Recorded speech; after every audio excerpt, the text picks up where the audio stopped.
Nos vamos ya a las conclusiones y vamos a recordar ciertas reflexiones de Pamela Beth, quien nos dice: ¿cómo evaluamos el significado de este conflicto sangriento que costó más de 500.000 de vidas y traumatizó a millones de personas?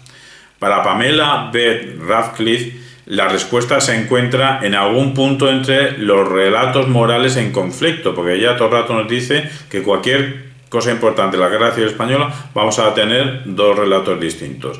Entonces hay un relato que es el del fascismo contra la democracia y habría otro relato que sería el de la civilización cristiana contra el comunismo. Y recordamos que en julio de 1936 el número de ministros comunistas en el gobierno de la República era 0. Pero nos dice Pamela que no resulta sorprendente que los españoles, lo dice en 2017, podemos decirlo en 2026, 2036, sigan profundamente divididos. Y antropológicamente, a nivel humano, a nivel de convivencia, no estamos divididos los españoles. Pero los partidos políticos o algunos partidos políticos tienen intereses en que nos dividamos. El hecho es que la victoria de los llamados nacionales fue una victoria incondicional, una victoria que para historiadores como Pamela Beth le ponen el adjetivo de victoria despiadada y extremadamente represiva, ante lo cual hay datos para justificar el adjetivo de represivo. Nos dice Pamela Beth que fue una combinación de factores desfavorables a la República, factores que se reforzaban entre ellos, se retroalimentaban, lo que al final condujo a la derrota de la Segunda República. Factores externos y factores internos. Factores externos que tienen que ver con el mayor apoyo del bando sublevado por parte de Alemania e Italia. Factores externos tienen que ver con la no participación de las democracias liberales a favor de la Segunda República Española.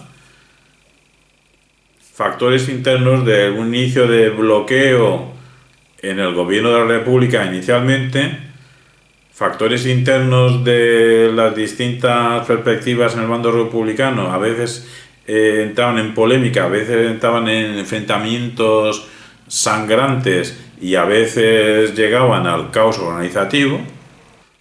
Y si pensamos que pasaba en el inicialmente bando rebelde sublevado, autodenominado los nacionales, pues estaban equipados aproximadamente, al principio, con la misma cantidad de recursos que el bando republicano. Eso en un principio.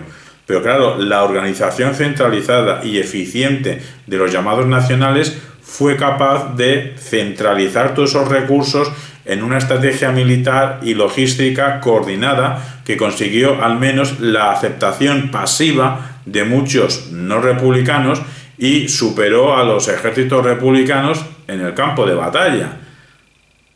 Al mismo tiempo resulta impensable imaginar la victoria del bando llamado nacional sin esta ayuda exterior que recibió por parte de Alemania y por parte de Italia. Y cerramos ya por nuestra parte con una breve conclusión en el sentido de que la Guerra Civil Española fue un fenómeno histórico español, pero no única exclusivamente español, que hay que entender también en un contexto europeo violento. Hay que entender que la Guerra Civil Española es un fenómeno aparentemente dialéctico, hay que estudiarlo como un enfrentamiento de dos bandos, ahí que fue una guerra civil, pero es un enfrentamiento aparentemente dialéctico porque dentro de cada bando no había una uniformidad de criterio ideológico, no había una unidad de intereses e intenciones.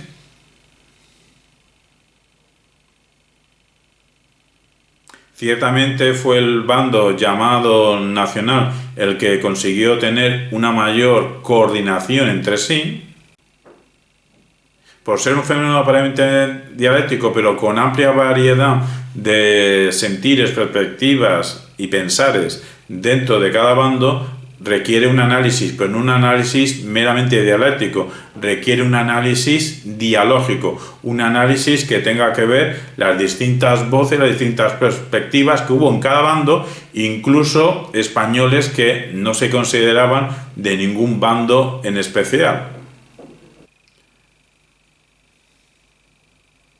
Y cerramos con una advertencia, una reflexión moral, la advertencia de que es un fenómeno que hay que estudiar en profundidad, con un gran análisis dialógico, estudiando distintas perspectivas, incluso estudiando distintas interpretaciones sobre este fenómeno para no ser engañados, no ser manipulados y no ser utilizados por personas que tengan intereses de que caigamos en cierta interpretación falsa sobre la guerra civil española.